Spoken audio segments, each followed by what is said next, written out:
नाशिकमधून हेमंत गोडसेंना उमेदवारी, उद्या मुख्यमंत्र्यांच्या उपस्थितीत अर्ज भरणार, तर पालघरची जागा भाजप लढणार असल्याचीही माहिती।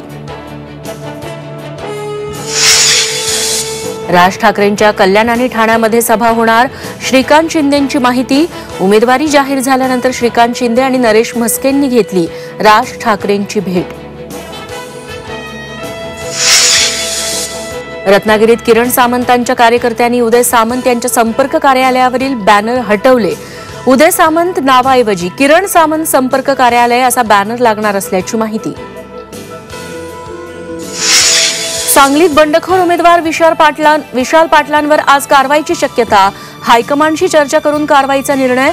महाराष्ट्र प्रभारी चेन्नीथलांची प्रतिक्रिया। मराठवाड्यात भीषण पाणी टंचाई, 7 जिल्ह्यात 1424 टँकरनं पाणी पुरवठा। महिना अखेरीस टँकरची संख्या दुप्पट होण्याची शक्यता।